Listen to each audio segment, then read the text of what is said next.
ሰላም የተወደዳችሁ እንዴት ናችሁ? አርሰናል በቪላ ፓርክ ነጥብ ጥሏል፣ ተሸንፏል። ከጨዋታው በኋላ ግን ጨዋታውን በተመለከተ ብዙ ሊነሱ የሚችሉ ነጥቦች አሉ፣ በስፋት እንመለከታቸዋለን። የዝውውር ጉዳዮችንም ይዘናል። በተለይ ደግሞ አርሰናል የግራ መስመር ቦታ ላይ በአጥቂ ስፍራ ላይ ሊያስፈርመው የሚፈልገው ተጫዋች አለ ከፓሪስ ሰን ዠርመን።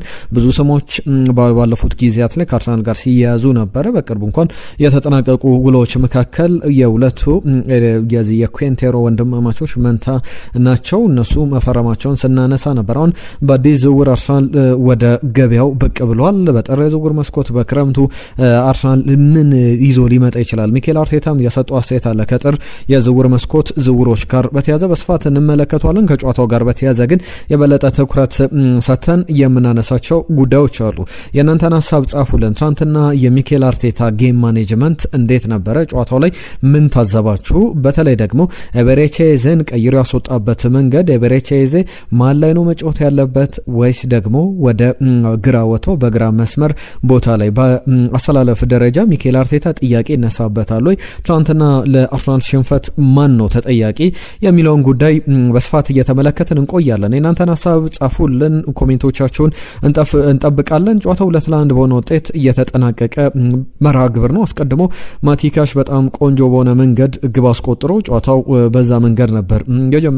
ሊያንድሮ ትሮሳርድ ወደ ሜዳ ከገባ ከ6 ደቂቃዎች በኋላ ግብ አስቆጥሮ አርሰናልን ወደ ጨዋታ መልሶ ነበር። ነገር ግን የመጨረሻው ደቂቃ ላይ 95ኛው ደቂቃ ላይ ኤሚሊያኖ ቡዌንዳ ያስቆጥራት ግብ ጨዋታው በቪላ 2-1 አሸናፊነት እንዲጠናቀቅ አርሰናልም መሪነቱን የሚያጠናክርበት እድል እንዳይኖር ምክንያት የሆነ ጨዋታ ነበር። በተለይ ደግሞ ትናንትና ማንቸስተር ሲቲ ሰንደርላንድን ማሸነፉ ለአርሰናል የበለጠ ጫናን የፈጠረ ሆኗል። አሁን በማንቸስተር ሲቲና በአርሰናል መካከል የ2 ነጥብ ልዩነት ነው ያለውና አንዳንድ ነጥቦች እናንሳ። ሚኬል አርቴታ ከጨዋታው በኋላ በጣም ተበሳይተናል ብሏል።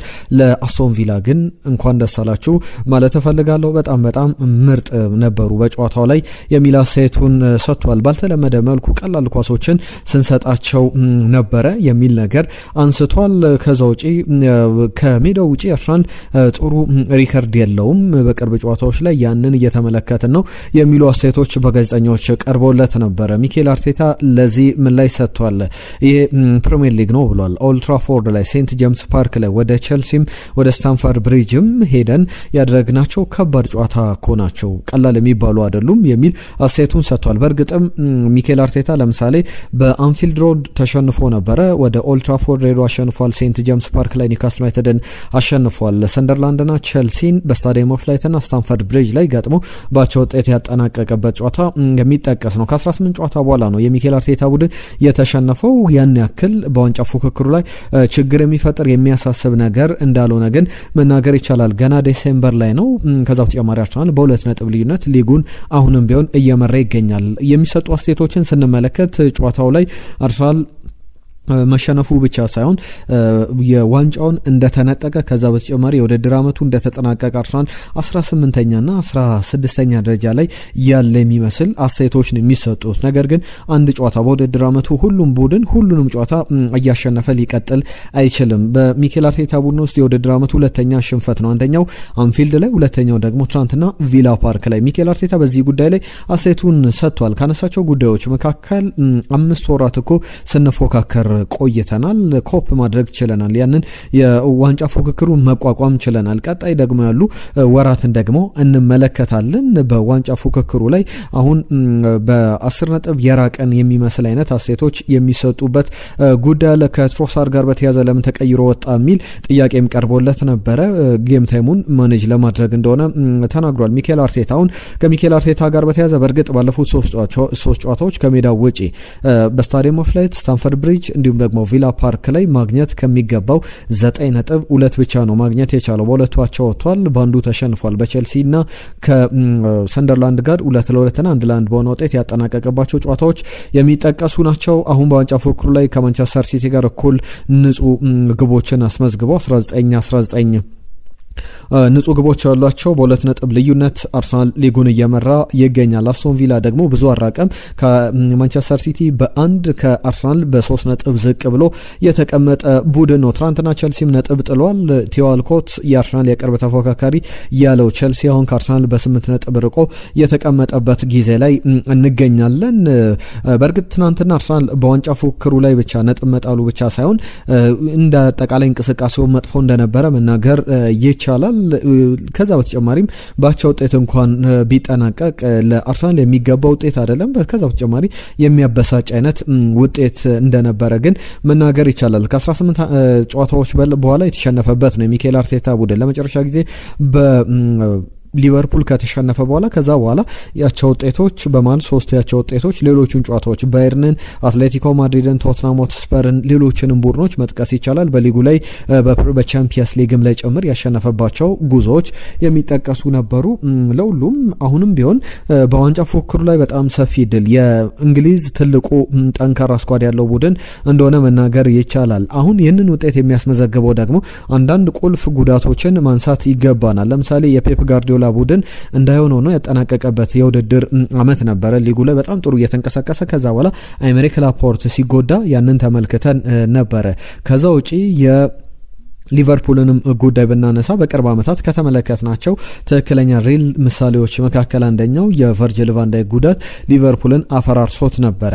አሁን በአርሰናል በኩል አሁንም ቢሆን ሊጉን እየመራ ይገኛል። አንድ ተከላካይ አይደለም፣ ሁለት ተከላካይ አይደለም፣ 3 የመጀመሪያ ተሰላፊዎችን ነው ያጣው። የመጀመሪያዎቹን 2 ተከላካዮች ከዛ በኋላ የነሱንም ተተኪ ማጣቱ ክሪስቲያን ሞይስኬራን በቀጣይ ሳምንታት ከ6 እስከ 8 ሳምንታት ከሜዳ ይርቃል የሚነሳው ጉዳይ ነውና በጣም የሚያሳስብ ነገር ይመስላል ለሚኬል አርቴታ። ነገር ግን በዛ መንገድ የሚታይ አይደለም። ቀጣይ ጨዋታዎች የበለጠ ያጓጓሉ። የበለጠ ጠንካራውን አርሰናል የምንመለከትበት ነው። ሊያንድሮ ትሮሳር ወደ ሜዳ ተመልሶ ትናንትና ግብ አስቆጥሯል። ሌሎችንም ቡድኖች ሚስተር ሪሊያብል የሚባለው ትሮሳር በቀጣይ ጨዋታዎችም ላይ በጥሩ መንገድ እንመለከተዋለን ተብሎ ይጠበቃል። ከቢግ ጋቢ ከጋብርኤል ማጋሌሽ ጋር በተያዘ ግን እሱ ባልነበረባቸው ጨዋታዎችና ባለባቸው ጨዋታዎች ያሉ የክሊንሺቶች በጣም የተለያዩ ናቸው። ጋብርኤል ማጋሌሽ አለ ማለት አርሰናል ግብ አይቆጠርበትም ነው ማለት ይቻላል። 17 ጨዋታዎች መካከል 13ቱ ላይ ጋብርኤል ማጋሌሽ ተሰልፎ ግብ ሳይቆጠርበት አርሰናል ወጥቷል። በተቃራኒው ደግሞ እሱ ባልነበረባቸው ያለፉት 5 ጨዋታዎች ባየር ሙኒክ፣ ቶትናም ሆትስፐር፣ ቸልሲ እንዲሁም አስቶን ቪላ ግቦችን አስቆጥሯል። ሌሎቹ ቡድኖች አንዳንድ ግቦችን ያስቆጠሩ፣ አስቶን ቪላ 2 ግቦችን አስቆጥሯል። የብሬንትፎርድ ጨዋታ ላይ ብቻ ነው አርሰናል ጋብርኤል ማጋሌሽ ባልነበረበት ጨዋታ ላይ ክሊንሺት አስመዝግቦ ግብ ሳይቆጠርበት የወጣው። ክሪስቲያን ሞይስኬራ ሌሎችም ተጫዋቾች አሁን ጉዳት ላይ ይገኛሉ። ዊሊያም ሳሊባ በቀጣይ ጨዋታ በእርግጠኝነት ይመለሳል። ነገር ግን ፒየሮ ኤንካፒ፣ ጁሪን ቲምበር ምርጥ ነበሩ ብሏል ሚኬል አርቴታ በትናንትናው ጨዋታ ላይ። ነገር ግን ጋብርኤልና ዊሊያም ምን እንደሚያሰጡን በጨዋታው ላይ የተመለከትነው ነው። የነሱ ማጣት በደንብ በሜዳ ላይ በደንብ እንቅስቃሴው በግልጽ የሚታይ ነው። ከዛ ውጪ በትሮሳርድ በኩል ያለውን እድል በደንብ መጠቀም የሚችል እንደሆነ በተደጋጋሚ እየተመለከተን እንገኛለን። 2 ጨዋታዎች ነው በውድድር አመቱ የተሸነፈው አርሰናል። ዲሴምበር ወር ላይ እንገኛለን። እስከ ዲሴምበር 2 ጨዋታ ብቻ መሸነፍ የትኛውን ቡድን ላይ የሚጠበቅ አይደለም። ጠንካራ ጉዞ እያደረገ እንደሆነ መናገር ይቻላል። በተለያየ መንገድ የሚመጡ ትችቶች አሉ። አሁን ግን ስለ ቀጣይ ጨዋታ ማሰብ ያስፈልጋል። ማርቲን ኦዴጋርድና ኤዜን በተመለከተ ሚኬል አርቴታ በቀጣይም በደንብ ሊያስብበት የሚገባቸው አካሄዶች አሉ። ኤዜን በተመለከተ በተከታታይ ጨዋታዎች ላይ ግብ እያስቆጠረ አርሰናል ካፒታላይዝድ እንዲያደርግ ምክንያት ነበረ። ለምሳሌ በሊጉ ላይ ክሪስታል ፓላስ ላይ ግብ አስቆጥሯል። በቶትናም ላይ አትሪክ ሰርቷል። ባየርንን ሲያሸንፍ አርሰናል ቁልፍ ተጫዋች ነበረ። በትናንትናው ጨዋታ ላይ ሚኬል አርቴታ ቤንች ላይ ተጫዋቹ ማስቀመጥ አልፈለገም። ነገር ግን ኦዴጋርድንም ቤንች ማድረግ አልፈለገም። ስለዚህ ወደ ግራ ወስዶት ነበረ ኤዜን። ከዛ በኋላ ብዙ ፍሬያማ የነበረ ፍሩትፉል የነበረ 45 ደቂቃ አላሳለፈም። ከዛ በኋላ ቀይሮ አስወጥቶታል። አንዳንድ ጊዜ ሞመንቶች ያሉት ተጫዋች ነውና ኤዜን ማቆየት ቢቻል ኖሮ ከዛ በተጨማሪ በሌሎች አጠቃቀሞች ቢጠቀም ሚኬል አርቴታ የተሻለ ሊሆን ይችል ነበር። ለምሳሌ አንዳንድ ነገሮችን እናንሳ። በኤዜ በኩል ወደ መሃል አርጎ ወይም በዴክላን ራይስን በ6 ቁጥር ቦታ አድርጎ ማጫወት የሚችልበት እድል ነበረ ማጥቃትን ምርጫው ካደረገ። ከዛ በተጨማሪም በሌሎች አማራጮች ወደ ኤዜን የአጥቂ ሚና ወይም ፎልስ ናይን አድርጎ በ4-4-2 አጠቃቀም ቢጠቀምም የሚችልበት እድሎች ነበሩ። በተለያዩ አማራጮች መጠቀም ይችል ነበረ።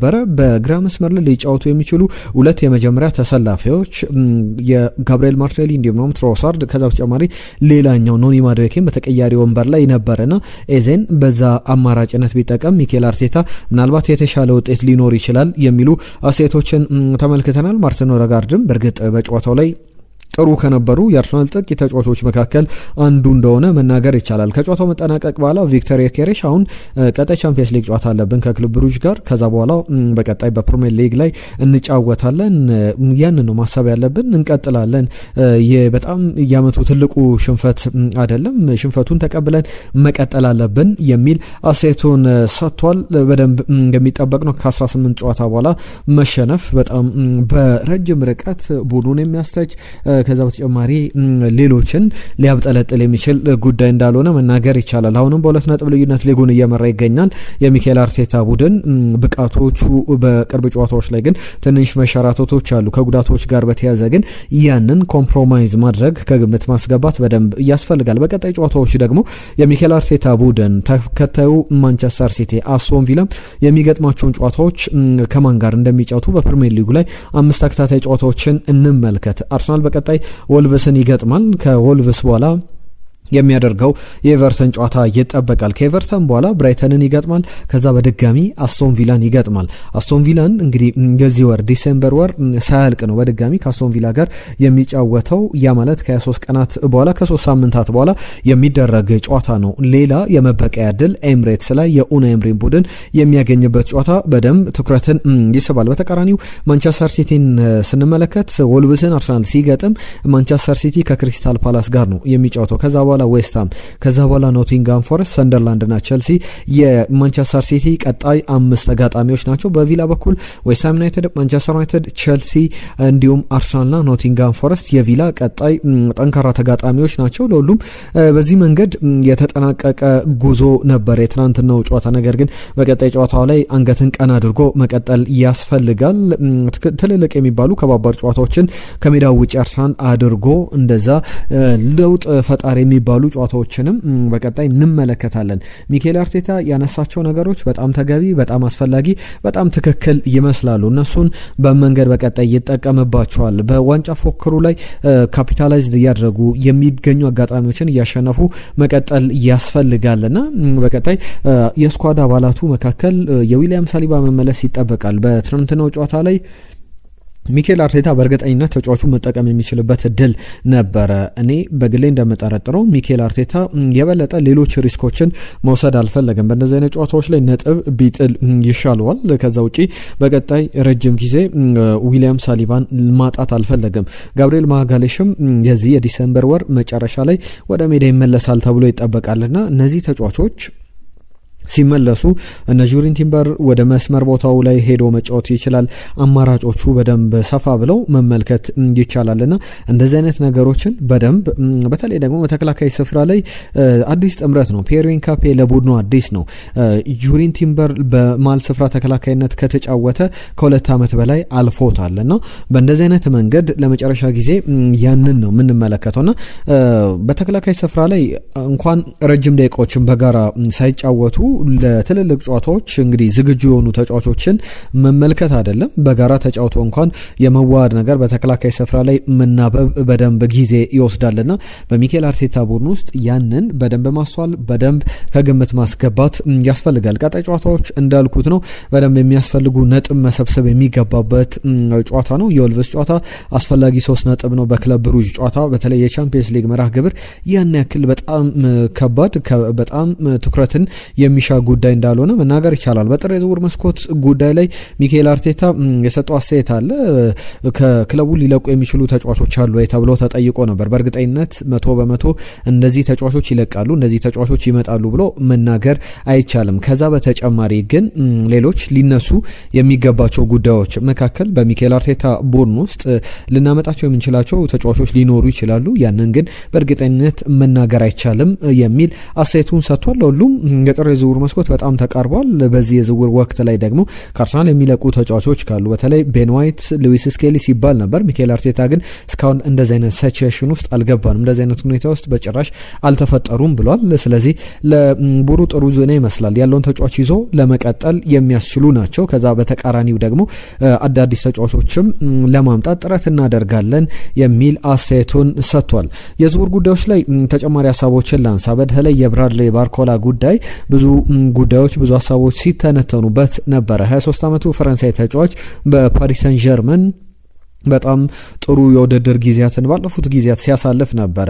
ከዛ በኋላ ግን በተለይ ደግሞ በሉዊስ ኤንሪኬ ስር የቅርብ ጊዜ ጨዋታዎች ላይ በጉዳት እነ ኦዝማን ዴምቤሌ፣ ክቫራትስኬሊያ፣ ዴዝሪ ዶይ እየተጎዱ ከጨዋታ ውጪ እየሆኑ እንኳን ብዙ በሙሉ ለሙሉ በጨዋታው ላይ የሚቆይ ተጫዋች እንዳልሆነ እየተመለከተን እንገኛለን። ለሁሉም በብዙ መንገድ ሊተነተን የሚነሳ ጉዳይ ነው። ተጫዋቹ ጉዳይ በጣም ጌም ታይም ጥያቄ ነው። ውል እንዲፈርም ይፈለጋል በፓሪስ ሰን ዠርመን። ነገር ግን ተጫዋቹ የጨዋታ ጊዜ በደንብ እየተሰጠኝ አይደለም ይላል። ከዛው ከሊግ 1 ላይ የመጣ ተጫዋች እንደሆነ ይታወቃል። ከሊዮን አካዳሚ ግራጁዌት አድርጎ የመጣ ነው። 2025-24 የውድድር ዘመን ጀምሮ በላፓሪዚያን በፓሪስ ሰን ዠርመን በነበረው ቆይታ 21 ግቦችን አስቆጥሯል፣ 21 አሲስቶች አድርጓል በ64 ጨዋታዎች። በያዝነው የውድድር ዘመን ደግሞ በ17 ጨዋታዎች 8 የግብ ተሳትፎ አለው። በግራ መስመር ላይ ይጫወታል። በዋነኝነት በቀይ መስመር ቦታ ላይም መጫወት ይችላል። ኮንሲስተንት የሆነ የጌም ታይም እያገኘ አይደለም። ለዛም ነው ትልቅ ጥያቄ እየፈጠረ የሚገኘው። በሉዊስ ኤንሪኬ ቡድን ውስጥ ደግሞ እንደዚህ አይነት የፕራይም ኬሪየር ወይም ደግሞ በፕራይም ደረጃ የሚሰጠው ቅድሚያ ለሱ የሚሰጠው አይነት ተጫዋች አይደለም። በሚኬል አርቴታ ቡድን ውስጥ ሊያንድሮ ትሮሳርድ፣ ጋብሪኤል ማርቴሊ፣ ኖኒ ማድዌኬ የሱን ቦታ ሸፍነው መጫወት ይችላሉ። ነገር ግን ከነሱም ሌሎች የተለዩ ኳሊቲዎች አሉ። በጣም በጥሩ ደረጃ ከሶስቱም ተጫዋቾች በበለጠ ግብ አስቆጣሪ ነው። ከዛ በተጨማሪ በጣም ፈጣን፣ በተለያዩ አጫወት መንገዶች ላይ መጫወት የሚችል ከዛ ውጪ ደግሞ በቀይ መስመር ቦታ ላይ እንዲሁ ሉዊስ ኤንሪኬ በአንዳንድ ጨዋታዎች ላይ አጥቂም አድርገው ሲጠቀሙት በተደጋጋሚ ተመልክተናልና በተለይ ትሮሳርድ 2027 ላይ ውሉ ይጠናቀቃል። ሌሎችም ተጫዋቾችን በገበያው ላይ ሚኬል አርቴታ እያማተረ ይገኛል። የዚህ ተጫዋች ጉዳይ ግን በቀላሉ የሚታይ እንዳልሆነና ወደ አርሰናል በቶሎ ሊመጣ የሚችልበት እድሎች እንዳሉ መናገር ይቻላል። ሌሎችም ክለቦች ፈላጊዎች አሉት። ሊቨርፑል፣ ማንቸስተር ዩናይትድም ይባላል። በተለይ ሊቨርፑል የሞሐመድ ሳላ ጉዳይ እሳት ውስጥ የገባ ጉዳይ ሆኗልና በጣም በሁለቱም በክለቡም በኩል አጣብቂኝ ውስጥ ይገኛል። ሞሐመድ ሳላም በሰጠው አስተያየት በጣም መነጋገሪያ ሆኗል። በሊቨርፑል ተጫዋቾቹን ከዛ በተጨማሪ የቡድን አጋሮቹን ሊሰናበት ይችላል ከአፍሪካ ዋንጫ በፊት። ከዛ በኋላ ወደ አፍሪካ ዋንጫ ሄዶ ላይመለስ ይችላል። ከዚህ በፊት በኳታር የዓለም ዋንጫ ወቅት በክሪስቲያኖ ሮናልዶ በኩል ወደ ኳታር የዓለም ዋንጫ ሄዶ ወደ ማንቸስተር ዩናይትድ እንዳልተመለሰው የሞሐመድ ሳላም ጉዳይ በዛ ሊተረጎም ይችላል። ለዛም ይመስላል ሊቨርፑል ከብራድሊ ባርኮላ ጋር ስሙ እየተያዘ የሚገኘው። በአርሰናል በኩልም ተመሳሳይ ነገሮች ይነሳሉ። የተጫዋቹ ፈላጊ ነው። ማንቸስተር ዩናይትድም ተጫዋቹ ሊያገኝ የሚችልበት እድል አለ።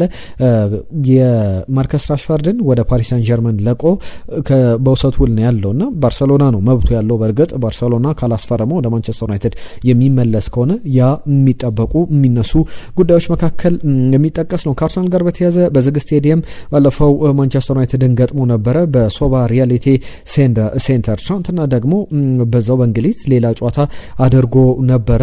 በዚህ ጨዋታ ላይ ከማንቸስተር ዩናይትድ ጋር በተያያዘ ከ21 ዓመት በታች የአርሰናልና የማንቸስተር ዩናይትድ ቡድን አባላት ጨዋታዎችን አድርጎ ነበር። በተለይ በቅርብ ጨዋታዎች ላይ የመጀመሪያ አሰላለፍ እድል ያልተሰጣቸው ተጫዋቾችን ተመልክተን ነበረ። ጋብሪኤል ሱስ፣ ማክስ ዳውማን ከዛ በተጨማሪ በአርሰናል ቡድን ውስጥ ልምምድ እየሰራ የሚገኘው አሌክስ ኦክስላዴ ቻምበርሊን ወደ ሜዳ ገብተው ተጫውተው ተመልክተናቸዋል። እነዚህ ተጫዋቾች እንግዲህ በተለይ ማክስ ዳውማን ግብ አስቆጥሯል። አርሰናል ማንቸስተር ዩናይትድን 3-0 በሆነ ውጤት አሸንፏል። ጋብሪኤል ሱስ የመጀመሪያ ተሰላፊ ነበረ። በጨዋታው ላይ ተሰልፎ ተጫውቷል። ጥሩ ለማች ፊትነስ ለቀጣይ ለጨዋታ ዝግጁ እንዲሆን ታስቦ የተዘጋጀ ጨዋታ እንደሆነ ይታወቃል። ሚስተር ሪሊያብል ለትናንትና ሊያንድሮ ትሮሳርድን ማመስገን ያስፈልጋል። ጨዋታው ግን ለሚኬል አርቴታ ቡድን የማንቂያ ደውሎ ነው፣ ያልፋል ብለን እንጠብቃለን። በቀጣይ ጨዋታዎች ላይ ሚኬል አርቴታ የበለጠ ተጠናክሮ ቡድኑን አጠናክሮ በብዙ መንገድ በተለይ ከዚህ በፊት በነበሩ ጨዋታዎች ላይ አርሰናል ባያሸንፍ እንኳን በባለፉት ዓመታት ላይ የዘንድሮ ውድድር ዘመን ብንተወው ባያሸንፍ እንኳን የጌም ኮንትሮሉ በጣም የሚገርም ነበር። ትናንትና ግን ጨዋታውን መቆጣጠር ከብዶት ከእጅ የወጣ ጨዋታ እንደነበረ ተመልክተናል። ነጥቡንም ያሳጣው ያ ዋነኛ ምክንያት ነበረ። በቀጣይ ተስተካክሎ ይቀርባል ብለን ተስፋ እናደርጋለን። የእናንተን ሀሳብ ጻፉልን። ባነሳናቸው ጉዳዮች ላይ ዝርዝር ነጥቦችን አንስተናል ከጨዋታ በኋላ። ነገም የተንታኞችን ሀሳብ ጨዋታውን በተመለከተ ምን እየተባለ ይገኛል። በአርሰናል የዋንጫ ድል በተለይ ትናንትና እነ ጄሚ ካራገር፣ ጋሪ ኔቭል እንዲሁም ሮይ ኪን ዋንጫው አብቅቶለታል ያርሰናል ሲሉ ነበረ። አሁንስ ከጨዋታው መጠናቀቅ በኋላ ምን ሀሳብ ይሰጣሉ? በስፋት ይዤላችሁ የሚመጣው ጉዳይ ነው። በተለያዩ ፖድካስቶች ላይ በተለያዩ የቴሌቪዥን ሾዎች ላይ ቀርበው የሚናገሯቸው ነገሮች ሰብስበን ነገ በአዲስ መልክ ይዘን እንመጣለን። ከዛ ሌሎችንም ጉዳዮች አስታከን የምናነሳቸው ነጥቦች ይኖራሉ። ለሁሉም አብራችሁን ስለነበራችሁ ከልብ እናመሰግናለን። ኢትዮ አርሰናል ቻናልን ሰብስክራይብ አድርጉ፣ ቤተሰቡ ሁኑ። ቪዲዮዎቻችን ለሰው እንዲደርስልን እንግዲህ የእናንተን አስተዋጽኦ እንፈልጋለን። ይህን ቪዲዮ ላይክ አድርጋችሁም እየተከታተላችሁ እንደነበረ ተስፋ እናደርጋለን። ለዛሬ እዚህ ላይ እናበቃለን። ጤና ይስጥልን።